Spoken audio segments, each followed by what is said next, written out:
Bab 545. Diupload oleh Baca Suara. Jangan lupa like dan subscribe, agar kami makin semangat upload lebih banyak. Beliung Grid. Peringkat, unik. Daya tahan, 117/180.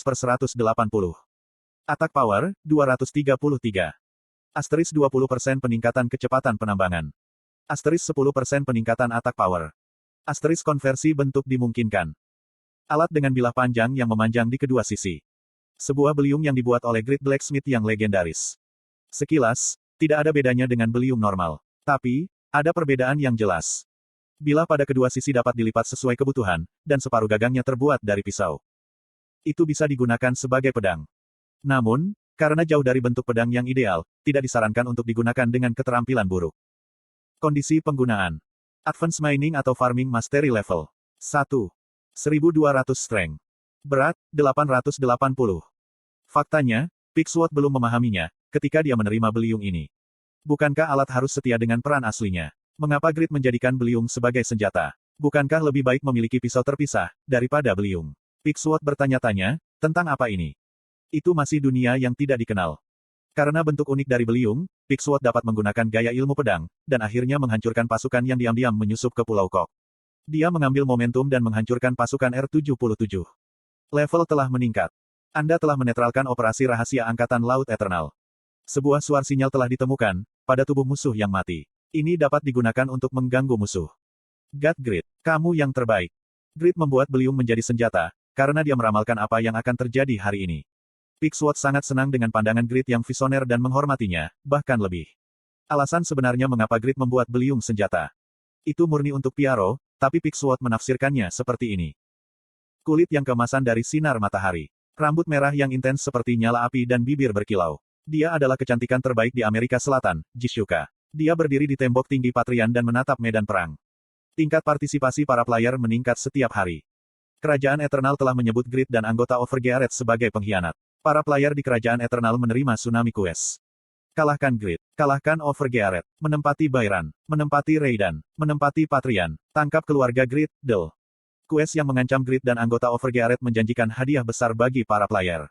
Para player secara alami tidak akan menolak quest. Mereka mendambakan hadiah mereka, dan itu adalah kewajiban alami mereka, sebagai penduduk dari Kerajaan Eternal, untuk menekan pemberontakan.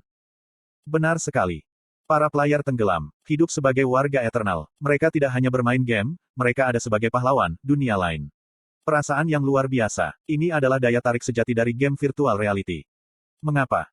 Jishuka menelan ludahnya. Terlalu banyak musuh. Faktanya, 10.000 tentara Kerajaan Eternal tidak menjadi masalah besar. Level rata-rata mereka adalah 160. Mereka tidak bisa menjadi ancaman bagi para elit anggota Overgearet. Namun, para player menjadi masalah. Ada ribuan player, termasuk ranker tingkat tinggi. Berbagai macam kelas sangat beragam, dan faktor risikonya sangat besar. Jishuka menertawakan Toban yang gugup. Apa yang sedang kamu lakukan? Kirik. Jishuka menarik busurnya dan membidik pasukan. Waruruk. Api menyala di ujung panah. Sapu mereka semua. Haruskah kita menunjukkan belas kasihan kepada anjing yang berani mencabut giginya pada kita? Petik 2. Tidak, apa? Dalam situasi ini, mengapa wanita ini tidak takut? Toban terkejut ketika dia melihat Jishuka tidak menyusut. Kuaang. Panah api melintasi medan perang dan menyerang barisan tengah musuh, menyebabkan ledakan yang kuat. Lusinan orang meninggal dalam sekejap. Para player dari Kerajaan Eternal berubah menjadi putih. Red Flame Archer. Memang benar, mereka curang, ketika berhadapan dengan pengepungan. Bagaimana kita bisa mematahkan pemboman panah itu? Hanya dalam beberapa detik, panah api yang ditembakkan oleh Jishuka berturut-turut, terbang melintasi langit. Medan perang menjadi lautan api. Itu adalah senjata yang sangat besar. Itu adalah kekuatan yang dioptimalkan untuk penghancuran massal. Baik Kerajaan Eternal dan anggota Overgear kagum dengan kekuatan Jishuka. Tapi, Jishuka sendiri merasa menyesal. Aku tidak bisa menampilkan kekuatanku dengan busur ini. Itu adalah busur yang ia pesan dari Grid. Dia tidak bisa menggantinya, meski ada 22 level di luarnya. Itu karena, tidak ada alternatif yang baik. Dari sudut pandang Jishuka, busur ini memiliki batas lebih rendah dari levelnya, dan tidak memuaskan. Slot iklan. Kamu bisa pasang iklanmu di sini. Marquis Stein lebih berhati-hati daripada yang diperlukan. Raidan. Lowell sakit kepala. Apa alasan terbesar untuk menduduki Patrian? Itu untuk menghubungkan Raidan ke utara dan mendapatkan dukungan Marquis Stein. Tapi tanpa diduga, Marquis Stein hanya menonton situasi. Dia tidak akan memihak Grid, jika bukan tidak mungkin Grid akan menjadi raja. Dia tidak gugup, meskipun Irene berada di Raidan. Marquis Steim mencintai putrinya. Selain itu, Irene adalah satu-satunya pewaris Marquis Steim dan Grid adalah suami Irene. Lowell berharap jika Marquis Steim secara alami akan memihak Grid dalam perang ini. Grid akan menjadi raja, putrinya seorang ratu, dan cucunya seorang pangeran. Tapi, Marquis Steim adalah orang yang lebih berhati-hati dari yang diperkirakan Lowell. Dia tahu bagaimana membedakan antara masalah bisnis dan pribadi, dan tidak berpegang teguh pada garis keturunannya. Jika dia membuat pilihan yang salah, jutaan orang di utara akan terpengaruh. Jelas, jika Marquis Steim khawatir tentang keselamatan mereka, dan mengincar pilihan yang lebih pasti. Yah, aku tidak menyalahkannya. Lowell memahami dan menghormati pilihan Marquis Steim. Itu baik untuk melihat seorang bangsawan yang peduli pada orang-orang. Tetap saja, dia tidak bisa menahan perasaan frustrasi. Aku menghargai kenyataan, jika prestasi politikmu yang telah menghidupkan kembali wilayah utara. Tapi, pergelangan kakimu ditangkap oleh semua orang dan kamu tidak dapat digunakan sebagai alat. Petik 1. Dia bukan orang yang bisa ditugaskan ke posisi kunci, ketika kerajaan didirikan nanti. Lowell memutuskan dan membuka daftar ranking. Itu kebiasaan. Dalam pandangannya, itu seharusnya menjadi standar untuk memantau tingkat top ranker. Petik 2. Lowell sedang melihat daftar peringkat untuk menentukan tingkat kekuatan yang berpotensi memusuhi Grid.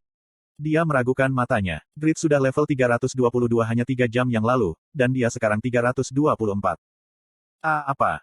Level Grid telah meningkat dengan cepat di benua timur. Dia akan memasuki posisi ke-15 pada Unifit Ranking. Tapi, tidak peduli seberapa cepat dia, mendapatkan 2 level hanya dalam 3 jam.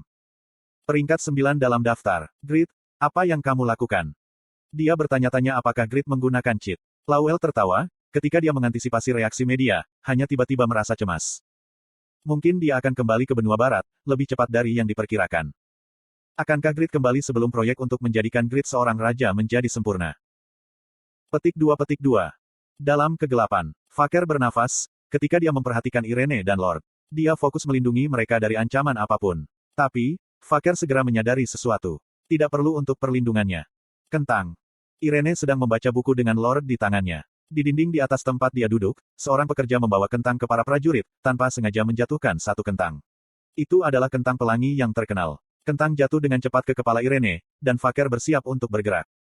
Sebuah topi. Sambil tertawa dalam pelukan Irene, Lord tiba-tiba menarik belati, dan melemparkannya ke langit.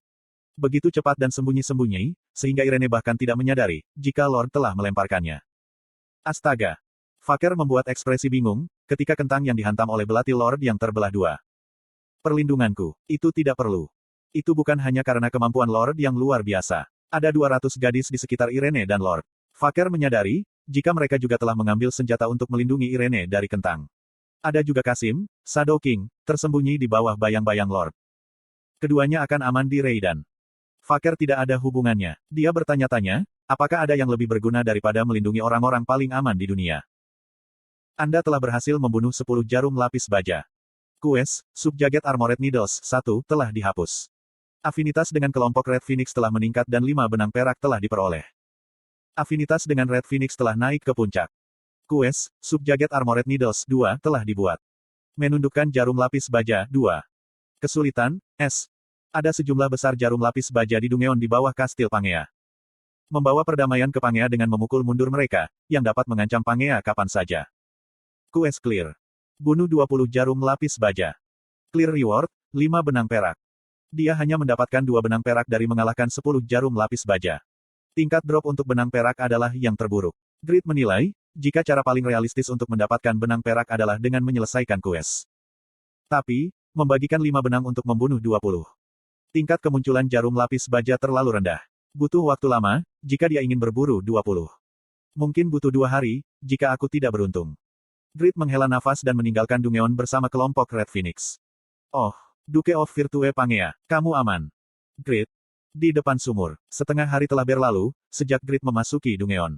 Tapi, White dan Han Seokbong masih menunggu. Mereka cukup khawatir tentang Grid. Sua menjelaskan keseluruhan cerita. Dia berbicara tentang bagaimana Grid mengalahkan jarum lapis baja dengan kekuatan yang luar biasa, dan mengalahkan Arube yang terkutuk. Tatapan kagum Han Seokbong terhadap Grid meningkat.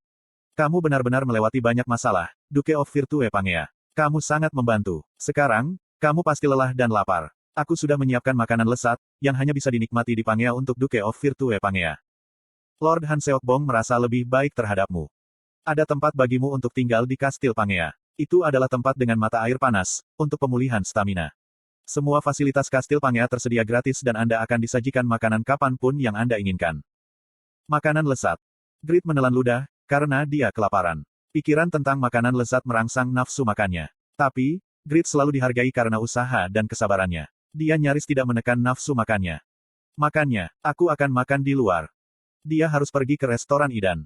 Penting untuk mengamankan statistik, bahkan jika dia mengalami keracunan makanan. Grid menelan air matanya, dan meninggalkan kastil. Dia berjalan dengan langkah kaki yang tidak termotivasi, dan mengeluarkan Anaon Mark dan Arubes Ring. Aku seharusnya tidak berharap banyak. Blacksmith's Legendary Appraisal. Sudah waktunya untuk mengakui, jika sebagian besar prediksi Grid selalu berjalan sebaliknya.